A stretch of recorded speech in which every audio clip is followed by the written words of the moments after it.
क्या आप रोज पूजा करते हैं? लेकिन अगर मैं आपसे कहूं कि आपकी इतनी पूजा के बाद भी आपके जीवन में दुख, अशांति और बर्बादी की असली वजह आप खुद हैं। जी हां, शास्त्रों में साफ लिखा है, अगर इंसान अपने जीवन में ये 13 गलतियां कर दे तो उसका पुण्य नष्ट हो जाता है और घर की शांति हमेशा के लिए चली जाती है। आज हम इन्हीं 13 गलतियों का रहस्य जानेंगे। बहुत से लोग ये गलतियां रोज करते हैं। आज मैं आपको बताऊंगा वो 13 दोष जिन्हें अगर आपने समय रहते नहीं पहचाना तो सिर्फ पूजा ही नहीं, आपका पूरा जीवन संकट में पड़ सकता है। तो अंत तक ध्यान से सुनिए। पहला दोष है अपने मुंह से अपनी तारीफ करना। देखो भाई, अपनी तारीफ दूसरों के मुंह से अच्छी लगती है। अगर आप खुद ही अपनी बड़ाई करने लगोगे, मैंने ये कर लिया, मैंने वो कर दिखाया, तो समझ लो आपके पुण्य खुद ब खुद खत्म होने लगेंगे। ऐसा इंसान धीरे धीरे गलत फैसले लेने लगता है, उसकी बुद्धि भ्रष्ट हो जाती है। तो ये आदत तुरंत छोड़ दो। दूसरा दोष है लालच। बहुत बड़ा दोष है लालच। अगर इंसान सिर्फ पैसे पैसे के पीछे भागेगा, कहीं से भी, चाहे चोरी से, धोखे से, झूठ से, तो थोड़े टाइम के लिए पैसा तो मिल जाएगा, लेकिन वो ऐसे ही होगा जैसे बल्ब अचानक बहुत तेज चमके और अगले ही पल फ्यूज हो जाए। ऐसा पैसा घर में शांति नहीं रहने देगा। बच्चे, पत्नी, परिवार सब परेशान होंगे। तो याद रखो, जितना भी ईमानदारी से मिले उसी में सुख है, उसी में बरकत है। तीसरा दोष है अपमान सहन न कर पाना। अपमान को बर्दाश्त न करना। अगर कोई आपको कुछ कह दे और आप फौरन गुस्से में आकर बदला लेने लग जाओगे, तो ये आपके पतन की शुरुआत है। अपमान सहन कर लोगे तो आपके पाप धुल जाएंगे और जिसने अपमान किया है उसका फल उसे खुद ही मिल जाएगा। लेकिन अगर आप गुस्से में आकर उल्टा करने लगे तो घर परिवार की शांति खत्म हो जाएगी। चौथा दोष है हर वक्त गुस्सा करना और उसमें जलते रहना। भाइयों बहनों, गुस्सा सबसे बड़ा दुश्मन है। अगर आप बैठे बैठे बस यही सोचते रहो, उसने मुझे ये कहा, उसने मेरे साथ ऐसा किया, तो ये अंदर ही अंदर आपको खा जाएगा। क्रोध से भजन बिगड़ जाता है, शांति चली जाती है और घर में कलह बढ़ने लगती है। थोड़ा बहुत गुस्सा कभी आ भी जाए तो तुरंत शांत हो जाओ और मन में सोचो, गलती हो गई, अगली बार नहीं करेंगे। लेकिन अगर गुस्सा आदत बन गया तो ये आपका सुख, पैसा और पुण्य सब बर्बाद कर देगा। पांचवां दोष है आश्रितों की रक्षा न करना। जो आपके आसरे आ जाए उसकी रक्षा न करना, चाहे कोई जानवर, पक्षी या इंसान ही क्यों ना हो। अगर कोई आपके घर या आंगन में शरण लेने आ गया तो उसको सुरक्षा देना आपका धर्म है। लेकिन अगर आप ही उसे चोट पहुंचाओगे या हानि करोगे तो आपके पुण्य नष्ट हो जाएंगे। याद रखो, जो कमजोर है उसकी रक्षा करना ही सच्ची मानवता है। छठा दोष है पाप कर्मों में उत्साह से लग जाना।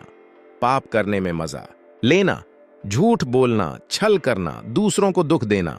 अगर ये सब काम सोच समझकर और खुशी से करोगे तो समझ लो आपकी दुर्गति पक्की है। ऐसा करने से शांति कभी नहीं मिल सकती। उपासक को तो हर हाल में ऐसे कामों से बचना चाहिए।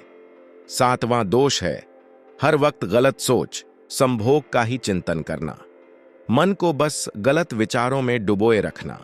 अगर कोई इंसान हर वक्त बस भोग, संभोग या पराई स्त्री पुरुष के बारे में सोचता रहता है तो समझ लो उसका पतन तय है। शास्त्र कहते हैं धर्मयुक्त जीवन जीना चाहिए, अपनी पत्नी पति का सम्मान करना चाहिए और पवित्र तिथियों का ध्यान रखना चाहिए। लेकिन अगर मन सिर्फ वासना में अटक गया तो समझो बुद्धि भ्रष्ट हो जाएगी और जीवन नरक बन जाएगा। आठवां दोष है विषमता, यानी भेदभाव करना, सबको अलग नजर से देखना। मैं बड़ा हूं, ये छोटा है, ये ऊंच है, वो नीच है। ऐसा सोचना बहुत बड़ा पाप है। सभी में भगवान का अंश है, इसलिए हर किसी से प्रेम और समान व्यवहार करो। भेदभाव करने वाला कभी सच्ची भक्ति का अधिकारी नहीं बन सकता। नौवां दोष है बहुत घमंडी होना, अत्यंत मानी होना, अहंकार। हर वक्त ये चाहना कि सब मेरा सम्मान करें, मुझे ही बड़ा माने। लेकिन सच्चा भक्त वो है जो सबको सम्मान दे और खुद विनम्र रहे। अगर आप घमंडी हो गए तो पुण्य नष्ट होगा, आयु घटेगी और सब रिश्ते बिगड़ जाएंगे। 10वां दोष है दान का वचन देकर मुकर जाना या पश्चाताप करना, दान की बात करके पलट जाना, किसी से कह दिया कि इतना देंगे फिर बाद में कह दिया नहीं देंगे, या फिर दान तो दे दिया लेकिन बाद में जलते रहे कि हाय मैंने क्यों दे दिया। ऐसा करने से पुण्य नष्ट हो जाता है और दुर्गति पक्की हो जाती है।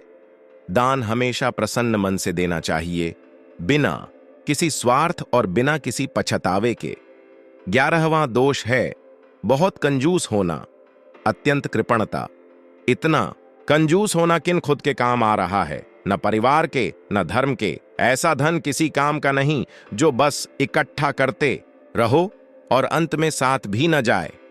सच्चा धन वही है जो परिवार को सुख दे और धर्म व सेवा में लगे। अगर कंजूस बने रहोगे तो वो धन ही आपके दुख का कारण बन जाएगा। 12वां दोष है स्त्री, बालक, बुजुर्ग, असहाय या पागल की रक्षा न करना, कमजोर और असहाय लोगों की रक्षा न करना। अगर कोई बच्चा, स्त्री, बूढ़ा, बीमार या पागल आपके भरोसे है तो उनकी सेवा और रक्षा करना आपका कर्तव्य है। उनके साथ बुरा व्यवहार करना, अपमान करना या नुकसान पहुंचाना आपके पाप को बढ़ा देगा। याद रखो, उनका प्रारब्ध चाहे जैसा हो, आपका धर्म है उनकी सेवा करना। 13वां दोष है अपने दोषों को सुधारने की कोशिश न करना। जब इंसान जानता भी है कि यह सब गलत है फिर भी उन्हें छोड़ता नहीं, सुधारने की कोशिश नहीं करता, ऐसे में जीवन दुखों से भर जाता है। शांति, सुख और ईश्वर की कृपा सब दूर हो जाते हैं। प्रेमानंद जी महाराज जी कहते हैं, अगर ये 13 दोष हमारे जीवन में आ गए तो शांति कभी टिक नहीं सकती, पुण्य भी नष्ट हो जाएगा और दुर्गति पक्की है। लेकिन अगर हम सत्संग, भजन और प्रार्थना के बल से इन दोषों को छोड़ दें तो जीवन मंगलमय हो जाएगा।